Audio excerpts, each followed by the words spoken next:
All right.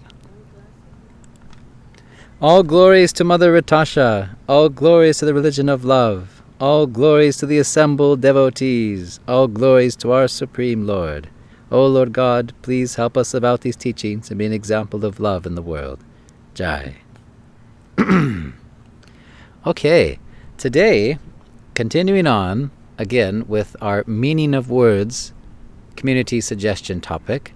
The list gets smaller and smaller. And today we're going to cover just 3 of them because it's a lot to cover. And that will be mind, intelligence, and false ego. If you all remember, some weeks back we talked about nature.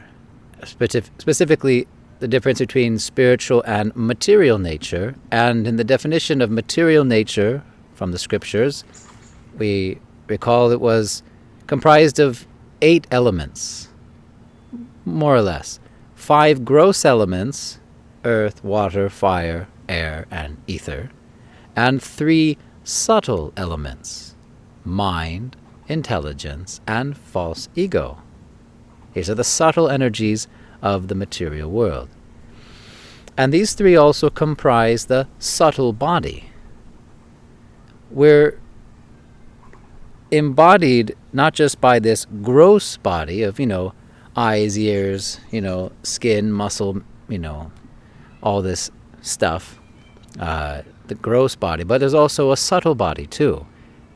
And now this is what we're going to go into. Mind, intelligence, false ego, and this subtle body. First up is mind. In the Religion of Love book, Mother Ratasha teaches that the mind is a storehouse of memories.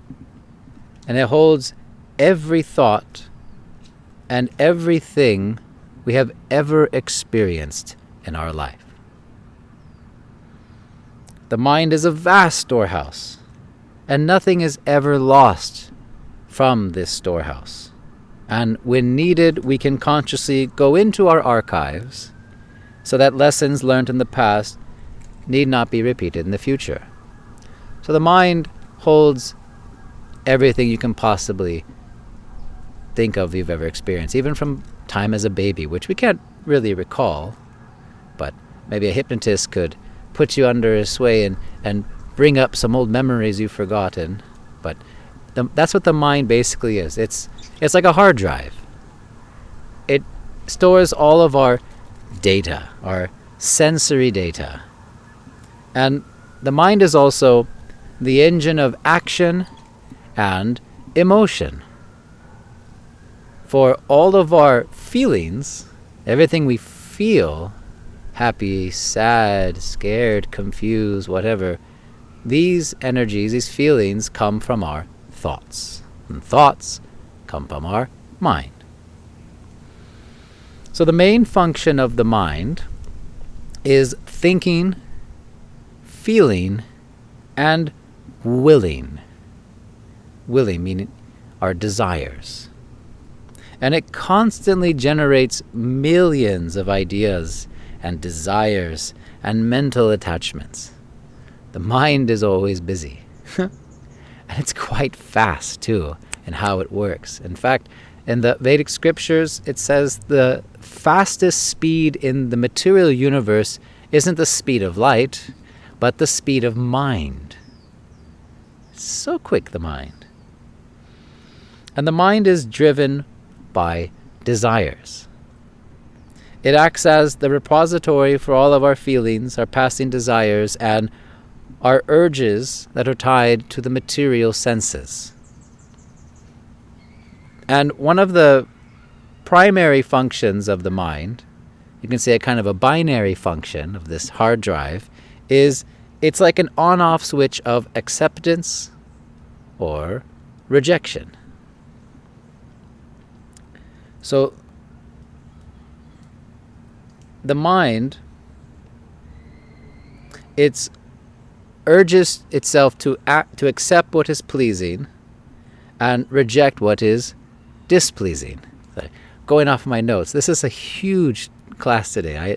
I had to cram for this one. I'm using my note cheat sheet right here. Help me through it. So the mind instantly decides what it likes. That's the attachment. And also what it dislikes. Its aversions. And it's based off of the immediate sensory pleasure that it's getting without considering long-term consequences. So the mind is rather impulsive. Accept or reject. Red light, green light, go stop. And the mind, the restless, uncontrolled mind, is our greatest enemy in our life. And it drags the soul towards temporary sensory gratifications willy-nilly. In the East, the mind is likened to a drunken monkey. Just constantly pleasure-seeking here, there. They're just pulling you this way and that. And the mind cannot be forcibly stopped. Oh, just try it. Just try. Don't think of anything. Stop, mind. You go ahead and try. Oh my goodness, you will see just how difficult and practically impossible that is. But the way you actually conquer the mind is by engaging it properly and directing it into the remembrance of God and in His loving transcendental service. You just guide it properly. This is a bad example, but something that came to mind. You want the rowdy kids in the room to clean up their mess, right? And you say, clean up the room, and they don't want to do it. But then, the smart psychologist or the smart parent or, guy working with kids will say, let's make a game of it. Who can pick up the toys the fastest? Who can grab the most and quickly put them away, and make it a whole challenge now to the kids. Now they're busy doing exactly what's the good thing to do. So it's, you guide it, and you guide the mind by intelligence. So intelligence is superior and finer than the mind, and its nature is deliberation, analysis, and discrimination. And discrimination not meaning, as we know in society, when you're discriminating someone based off of some differences. Not that type of discrimination, no. Discrimination is the ability to distinguish something from something else. For example, you have a circle peg, and you got to find it, go into the circle hole instead of the square holes. You're discriminating where to put it, for example. Or you go to the market, you want to pick an avocado, you can discriminate what's a ripe avocado, what's an unripe one. So it's the discriminating factor. That's what that means. So intelligence is the rational and decision-making power that guides the mind. It operates on analysis of right versus wrong, or beneficial versus harmful. And it is responsible for doubting, remembering, and deciding what actions to take based on the mind's desires. And the intelligence, ideally, controls the wild desires of the mind. For example, when the mind wants to eat some unhealthy junk food, a strong intelligence will intercede and say, no, that's bad for your health. Eat something different. For example, right? The mind is rather impulsive. I want this, I want that. The intelligence thinks a little bit and be like, what's the best thing here? Let me discriminate what's the right course of action. Let me analyze, let me doubt my impulses for a moment. That's intelligence. And there's a verse from the Srimad Bhagavatam that says, doubt, misapprehension, correct apprehension, memory, and sleep, as determined by their different functions, are said to be the distinct characteristics of intelligence. So these 5 characteristics of intelligence: doubt, misapprehension, correct apprehension, memory, and sleep. So Let's break that down. So doubt, the Vedic scriptures called samsaya. This is the ability to question, to hesitate, not to blindly accept appearances. And it is the starting point of higher reasoning. We've often said, as Mother Tasha taught and her master taught, that intelligence is a sign of skepticism is a sign of intelligence. And here it is. This doubting characteristic of the intelligence. Like, like when we watch a video on social media and you might think, is this AI? That's the intelligence doubting propensity, right? So doubt is one of the important functions of intelligence. So blind acceptance of something does not give evidence of intelligence. In order to cultivate intelligence, one should be doubtful in the beginning. Real intelligence begins when we doubt our material situation and question if we truly are just these bodies. But doubting is not very favorable when you finally come to information that is received from the proper source. In the Bhagavad Gita, it says that doubting the words of the authority is the cause of destruction. So, being skeptical, being doubtful, looking at things carefully, this is intelligent, right? But once you find the proper and authoritative source of knowledge, and if you're still doubting, being all stubborn and thick-headed, well, then the doubting has gone too far, and you've actually done the opposite of being intelligent. So the next of the characteristics, misapprehension, which the Vedic scriptures called viparyaya. This is the capacity to identify errors, illusions, or mistaken conclusions. By intelligence only, one can understand whether or not he is the body. The study to determine whether one's identity is spiritual or material begins in doubt. And when one is able to analyze his actual position, the false identification of the body is detected. When false identification is detected, then real identification can be understood. So by realizing what you are not, misapprehension, you pave the way to understanding what you are, correct apprehension, which is also called in the Vedic scriptures nishchaya. So correct apprehension is the ability to discern truth from falsehood and reach a definitive, stable conclusion. Real understanding is proved experimental knowledge. The experimental knowledge can be achieved when one has understood the false knowledge. And by experimental or proved knowledge, one can understand that he is not the body, but spirit soul. So, you have some idea, you put it to practice, you have a theory, you test it, you experiment, and you get to the proper conclusion. This is correct apprehension, one of the functions of intelligence. So this is the final, unshakable realization that you are an eternal spirit soul, fully realized once the false bodily concept is cast aside. And the next aspect of intelligence, memory, or smriti in the Vedas. And this is the retention and recall of past experiences as well as scriptural truths to guide current choices. So remember, the mind is that vast storehouse of memory.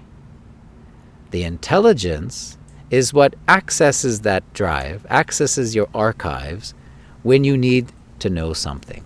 For example, finding what was this person's phone number, or how do I bake this cake, or or what is this group all about, so I know how to da-da-da-da. This is what the intelligence does. It accesses your memory. It recalls things from the past so that it can make informed decisions in the present. So it's like the I guess the user of the archives of the mind. And the last of the 5 characteristics of intelligence, sleep, or svapna. This is the state where the gross senses rest, but the intelligence still the intelligence still holds a subtle imprint of consciousness. So sleep. So we need to sleep, right? Sleep is necessary to keep the intelligence working. And if there is no sleep, you don't get enough of it, the brain does not work very nicely, does it? Sleep deprivation can drive you pretty crazy, and things don't really work right. And I don't know about you guys, but I've been in a state where I was sleep deprived for a very long time, and my brain was not functioning well, and I wasn't thinking right. Couldn't make good decisions. So sleep is an important function of intelligence to keep it working. In the Bhagavad Gita, it's especially mentioned that persons who regulate eating, sleeping, and other necessities of the body in the proper proportion become very successful in the yoga process. So, this is mind and intelligence, okay? Now, there's a wonderful analogy of how these fit in to our experience in this world, into our gross and subtle body, in the Katha Upanishad, and it likens the body to be like a chariot. Like a horse-drawn chariot from days of old. So in the metaphor of a chariot, the senses are the horses, the mind are the reins, and the intelligence is the charioteer, meant to guide the mind. And the passenger is the soul, the actual self. So, the horses, these are the 5 senses. Our eyes, our ears, our tongue, etc., etc. And they're pulling wildly toward their objects of desires, right? The eyes are looking for, what? Eye candy, right? Look at a pretty form. If it's a guy, look at the body of a pretty girl, or looking at instant gratification on the screen time, on the phone. The eyes are looking for their sense objects. The tongue is chasing its sense objects, tasty morsels to savor, right? So the senses are constantly seeking their objects of desire, or they call the objects of the senses. The reins that connect the horses to the driver, that's the mind. And you can tell, just by just thinking about it, that the horses can easily pull the driver in whichever direction they're running, right? So you can see how easily the mind is pulled in any direction the senses are triggering. I want this, I want that, I want that, right? That's the mind. It's the hub of all the senses, repository of all sense desires. And the charioteer, which is intelligence, it must hold the reins very tightly. If the charioteer is asleep or weak, the horses run wild and crash the chariot, or you mess up, you miss the mark of human life. And the poor passenger, that's the spirit soul, the Atma, that's the real self, who is currently just a passive victim of this chaotic ride until it awakens its spiritual intelligence. Spiritual intelligence. Okay, so there are actually, in the scriptures, it's mentioned, 2 types of intelligence. Material intelligence and spiritual intelligence. What are these 2? So material intelligence, or the Vedas call kripana, or miserly intelligence, this is the highly developed intelligence used strictly for animalistic tendencies. Eating, sleeping, mating, and defending. It is used to manufacture complex technology, economic systems, advanced weaponry, which is just, really, refined animalism, because it ignores the soul. So material intelligence helps you plan for worldly success. Spiritual intelligence, or Vedas call Vyavasayatmika Buddhi, Buddhi being intelligence, and this the type of a spiritual intelligence. This is the resolute, one-pointed intelligence that's directed toward self-realization. And it asks the ultimate questions. Who am I? Why am I suffering? What is my relationship with God? These deep, pondering questions of our existence, this is what the spiritual intelligence do. So true spiritual intelligence recognizes, I am not this body. I am eternal servant of God. Aham Brahmasmi.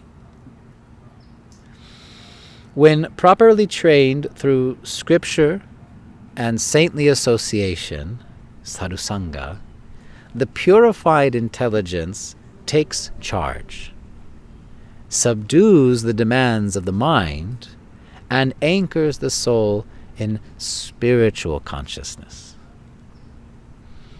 So, how do you purify and strengthen intelligence?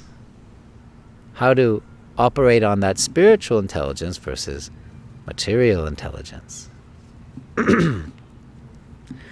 Well, because the intelligence is a material element, it can be polluted, contaminated by bad association, lust, and greed, and all these illusory things of the world.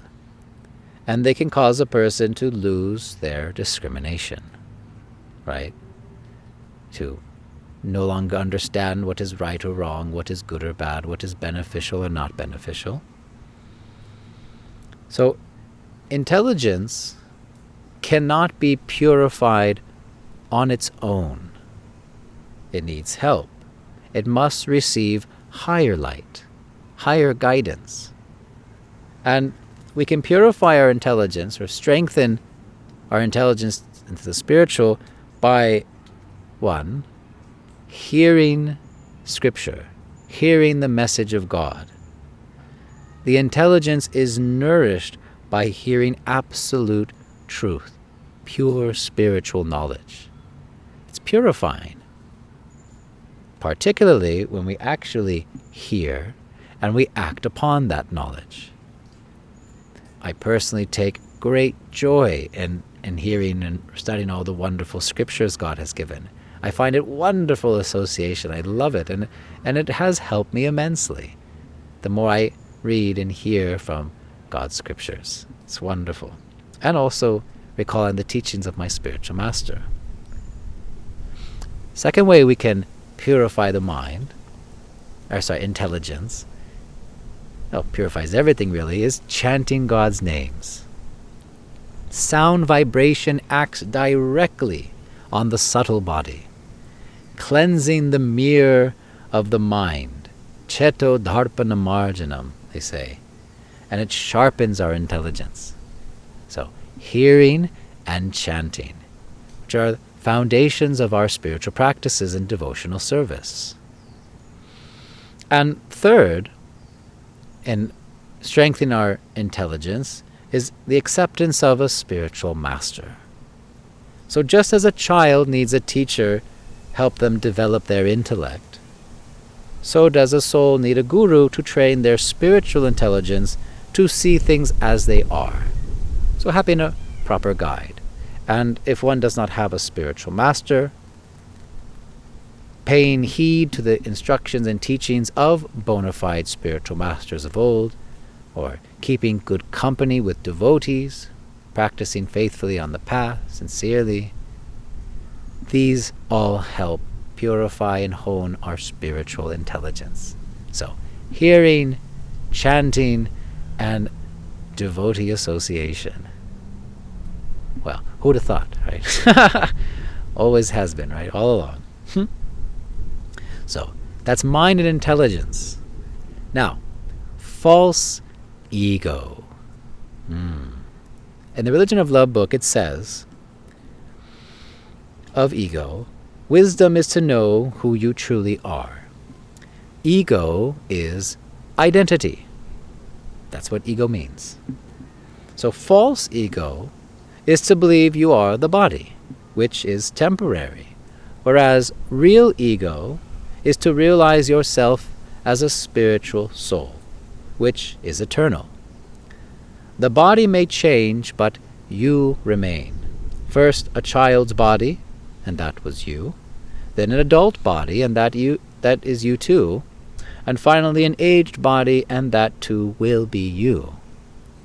Conscious and individual have you existed through all these changes, and conscious and individual will you continue to exist even after the death of the body. It's a quote from the Book of Wisdom, the Religion of Love. So, false ego, or ahankara, that's our core identity in this material world. And the function of the false ego, this subtle energy, is the root platform of misconception, misidentifying the soul, or the self, I should say, as the body.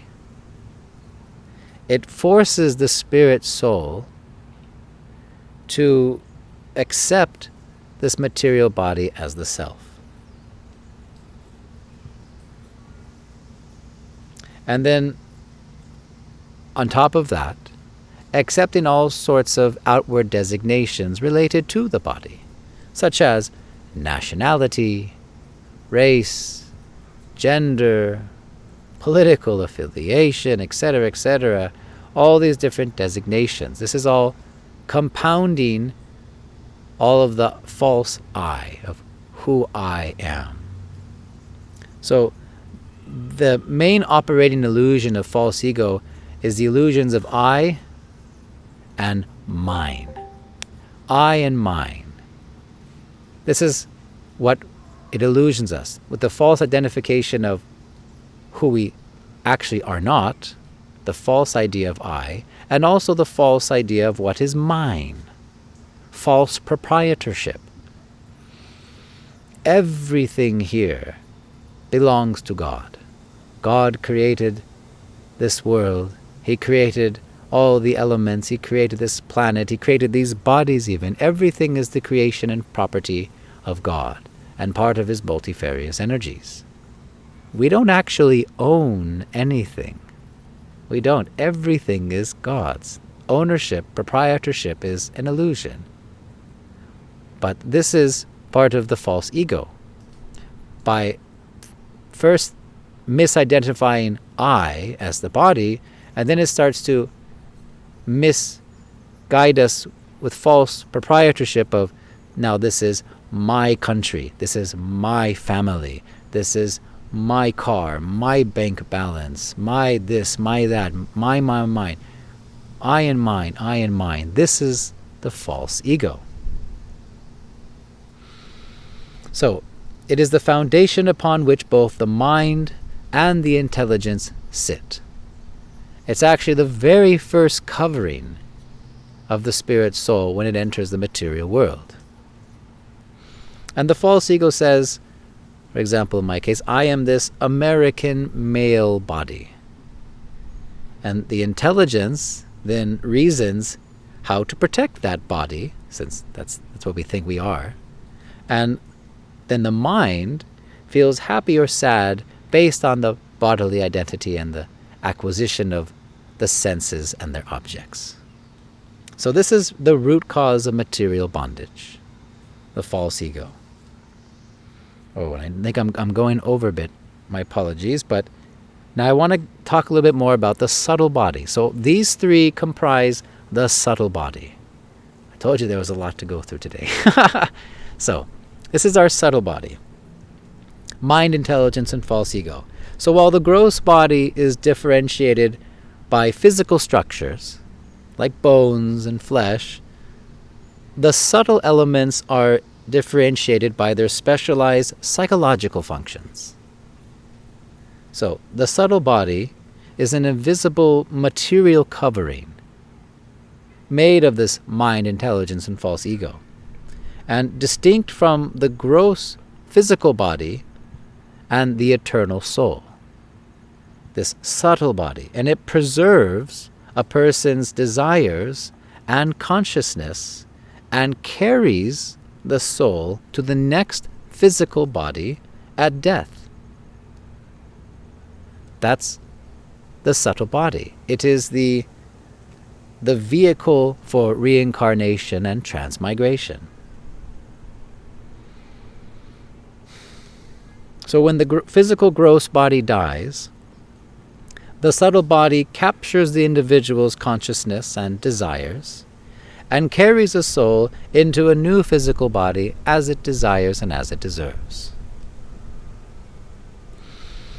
And also, during sleep, or a state of dreaming in sleep, the mechanical gross body lies resting on a bed. However, the living entity remains completely active, traveling via the subtle body to experience another reality, such as dreaming they are a king or an animal or flying, etc. So our dream state is happening because of this subtle body. And the subtle body functions as a highly sophisticated material engine that shapes our physical reality, our dreams, and eventual rebirth. The subtle body acts as a psychological blueprint that creates your next physical form. And that transmigration does not just happen at death, as that quote from the Religion of Love book, where Mother Tasha teaches, you start as a youth to an old age, etc. So the subtle body carries the soul through different stages of a single lifetime. The shifting mental state of a human transforming from a child's body into a youth's body and finally into an old person's body. And there's also a nice analogy by A.C. Bhaktivedanta Swami Prabhupada. He likens the subtle body to a subtle dye on cloth. He says that he compares the mind to a white cloth that's dipped into dye, different color dyes, right?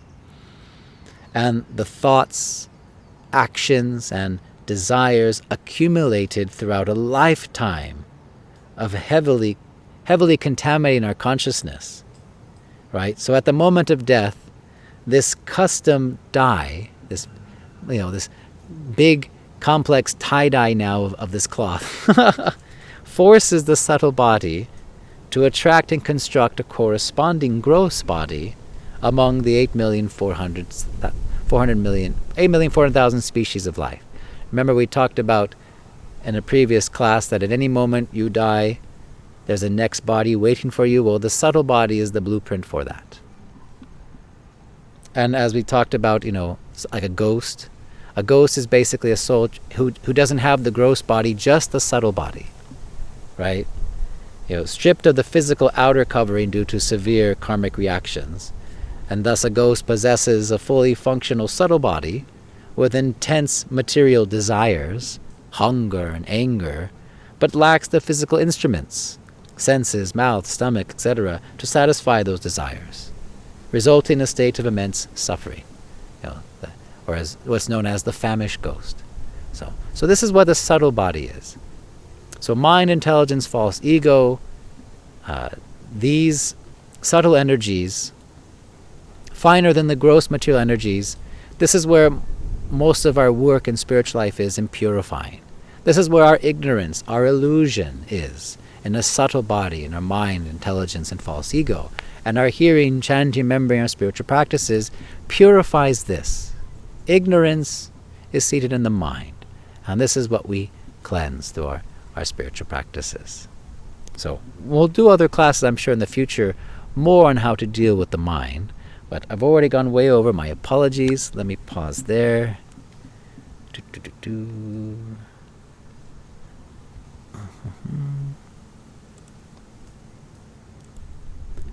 Okay. Does anyone have any questions or comments, perchance? Hope that wasn't TMI. So that's a lot of information I tried to cover. There was so much more too. I tried to cram it all in. Apologies if it was a lot. I see Vry has publicly been typing his notes in the VC chat, posting some diagrams of stuff. So I don't lose others. Vry, did you have any question or comment you'd like to share, perchance, with all you got going on there in the chat?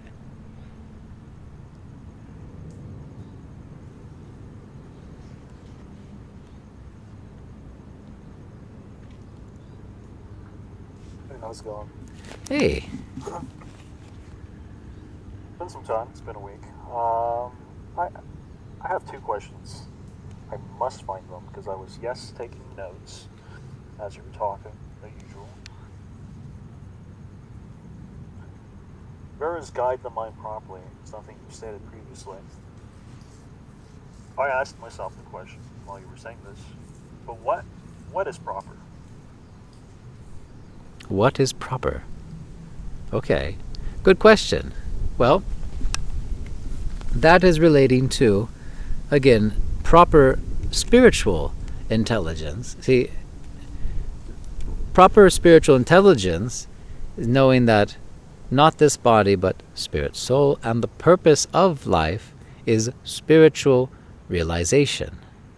So what is proper in alignment with the actual purpose of life is discriminating between what is beneficial for this goal of spiritual realization, or aka purification of my mind, versus what is going to be detrimental or not beneficial or more contaminating for my consciousness.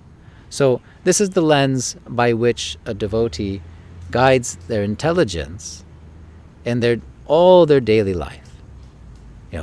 Guiding them towards association that's going to bring them closer to love of God, versus being distracting or taking them the opposite way from love of God.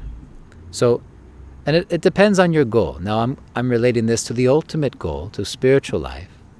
If someone's goal was different, then what is proper is quite relative to the desires of their mind. But that is what's proper in spiritual life, what brings you closer to love of God. Or in the Religion of Love book, it's one person asked Mother Ratasha, is there a single simple rule to what we should give up and what we should take up in life? And she says, whatever brings you closer to paradise, take up. Whatever is an obstacle to paradise, give up. Very simple. And of course you need some knowledge, obviously, some proper guidance on what actually is beneficial for spiritual development and what is not beneficial. And that's where we get knowledge, hearing from the scriptures, from God, his messengers, his representatives, the good guides, helping us know what is not good association. And the scriptures go well into that.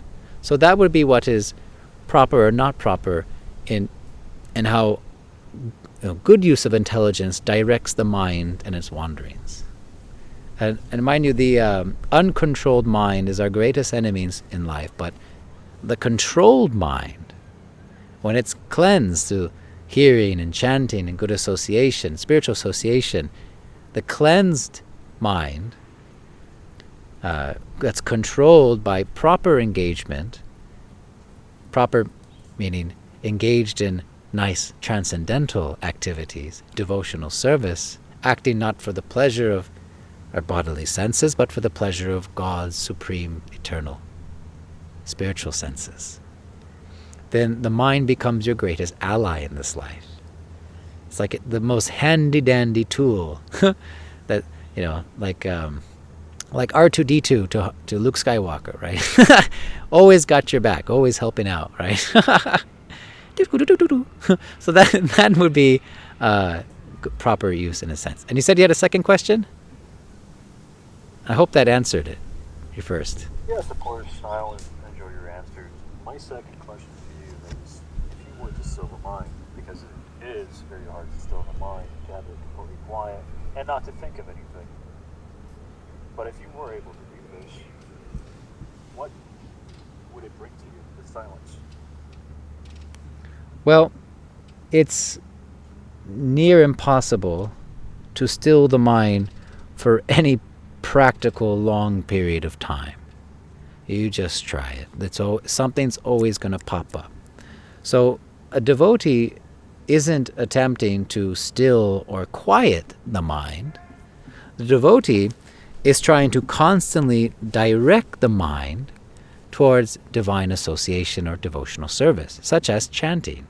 So internally, devotees were trying our best to constantly remember the holy names of God, or to be constantly engaged in any one of the 9 processes of devotional service. Chanting, of course, is one.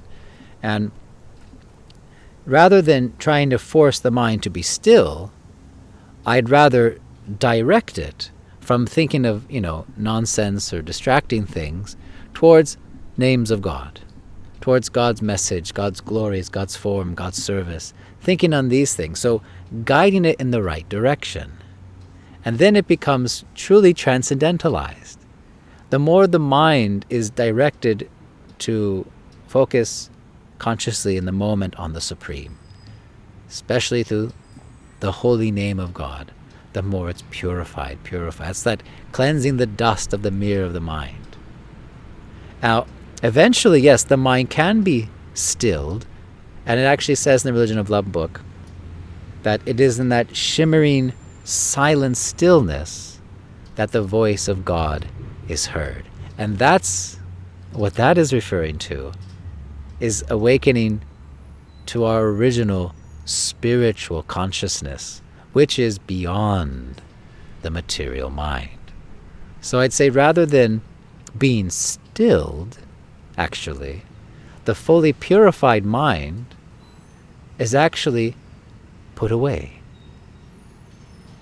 And Mother Tasha used the example in the Religion of Love book that the mind is a tool, and a good workman puts away his tools when he's not using them. And of course, when you need to remember something, yes, you can, boot up the computer, which boots up immediately because remember, speed of mind, super fast, and you can remember something, access the archives. But a spiritually realized pure devotee then just puts the mind away, and then they're situated in their original consciousness. So actually you go beyond the mind. So we try to purify the mind by directing it with our intelligence towards devotional service, hearing, chanting, remembering, until we're able to transcend beyond the mind and become self-realized and situated in our original spiritual state of being, original consciousness, which is eternal, full of knowledge and bliss. It's a state of being. It's not a state of thinking. We're constantly thinking. There's constantly the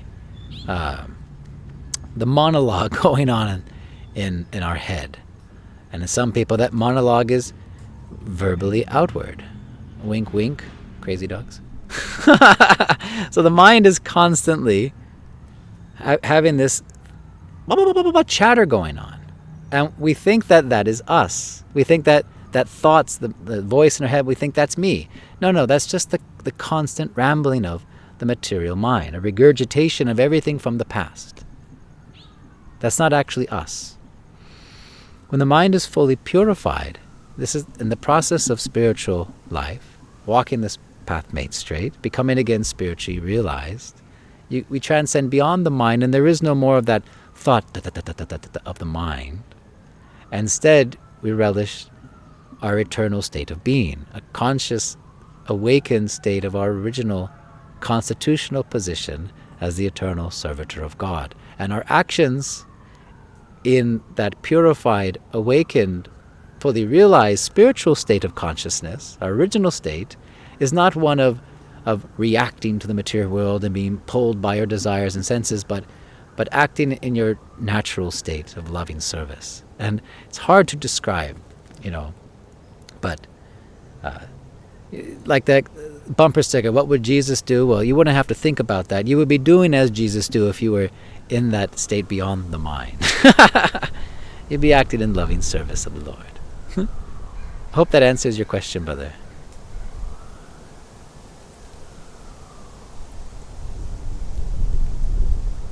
As a matter of fact, it does answer my question. Thank you very much. All glories to Mother Tasha in that case, the Lord. We still have time. Oh, how much time we have left? We still have time. Does anyone else happen to have any other comments or questions? Aaron, I know you might not be able to talk.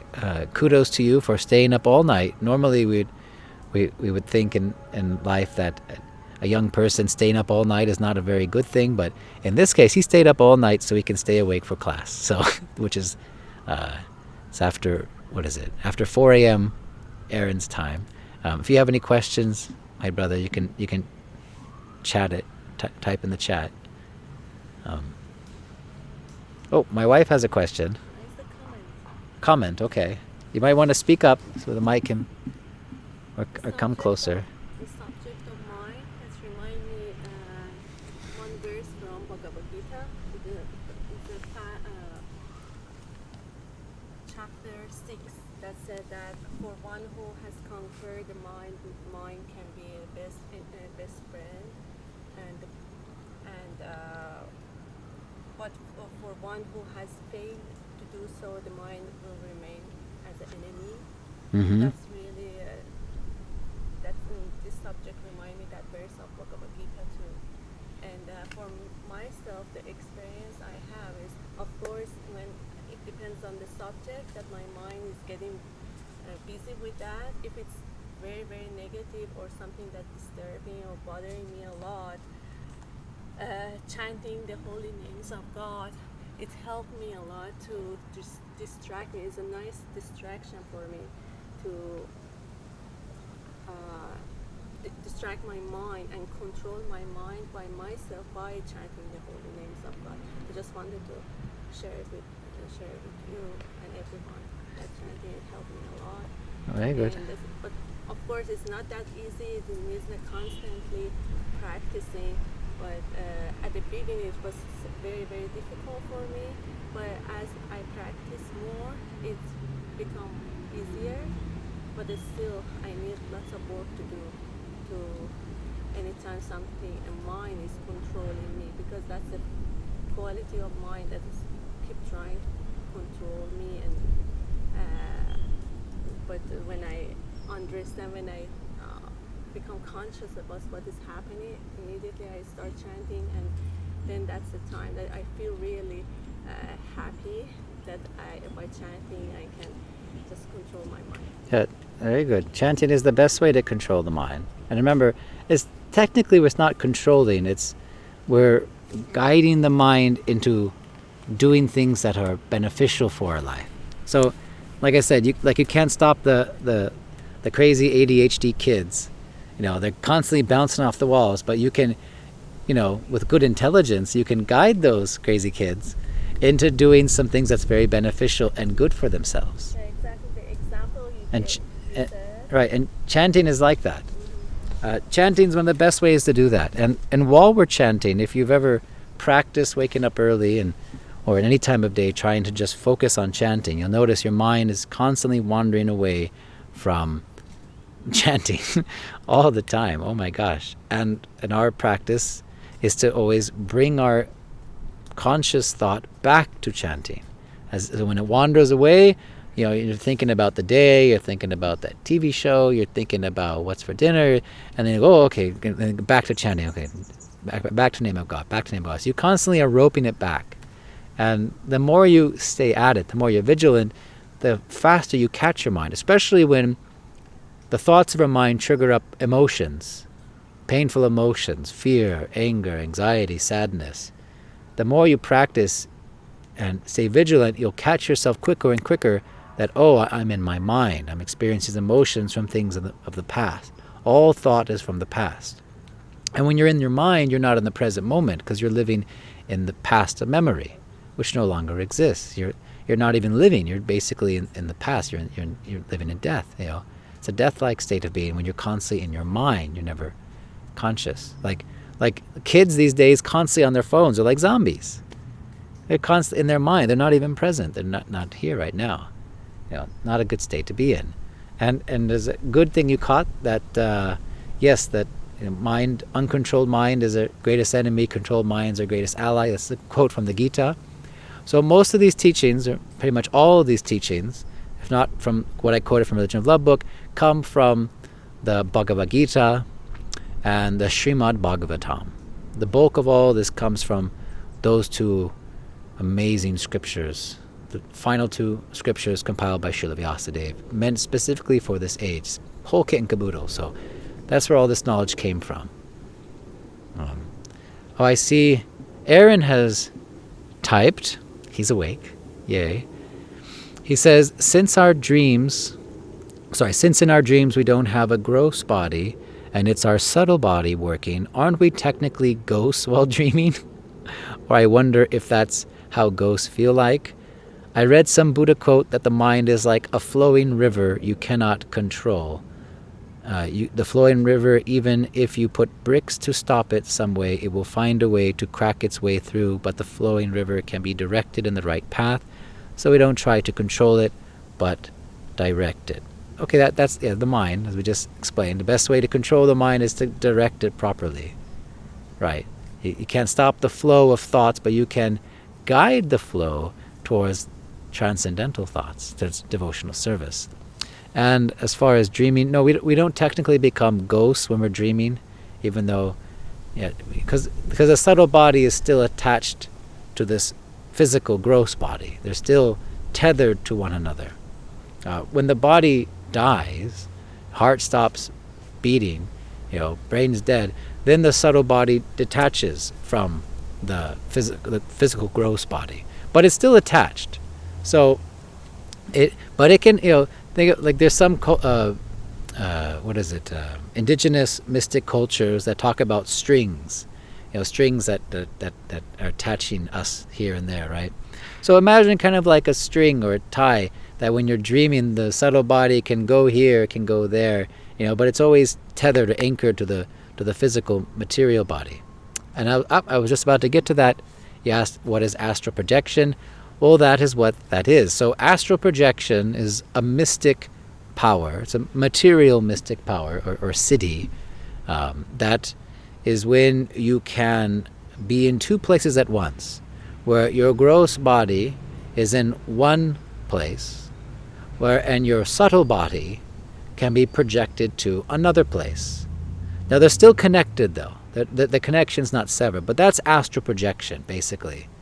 It's almost like in dreaming, you can you travel here and there, but astral projection, you're consciously traveling to another place and being two places at once by location.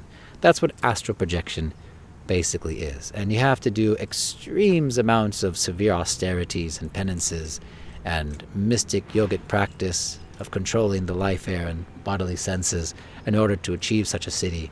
And it's a grand waste of time, honestly. Really. It's a grand waste of time to try and achieve just that. Okay, be two places at once. Wow. And it's limited, so the subtle body can't really do much.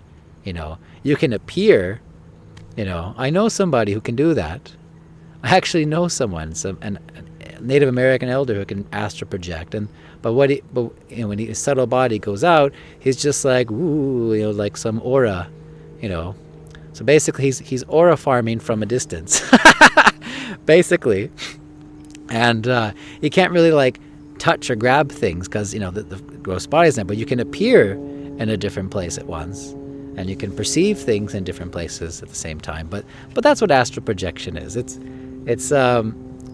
it's a material ability, manipulation of laws of nature by, mastering this body and senses, etc., etc. But not sought out by devotees, because who cares? I'd rather be in my heart in the spiritual and love of God than. And you cannot, by the way, you cannot astral project to the spiritual. You're limited to this prison house of the material universe. You cannot go to the spiritual. No.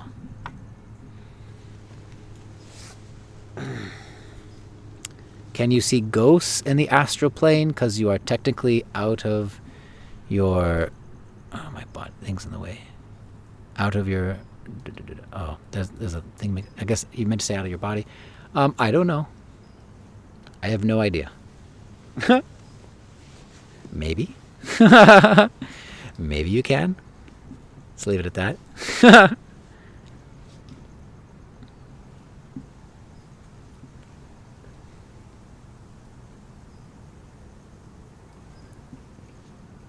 Aaron, Yeti, you guys good? Huh? I know. Well, Rai's been typing nonstop. Aaron's typing. Anyways, I would like to lucid dream more than that, because in lucid dream I can do whatever I want. I did lucid dream once. It was fun. Yeah, a lot of people like to do that. Or that's a number of people's desire to lucid dream. And lucid dream means, like, rather than we're just taking for a ride and dreaming whatever, but we trying to actually take the reins of the dream and do whatever you want in the dream. Like, and most people want to fly. That's most people's thing. They want to fly around, wee, like Superman in their dream. And again, what's it for? It's for lulz, basically. I mean, just play a video game, do the same thing. Pretty much.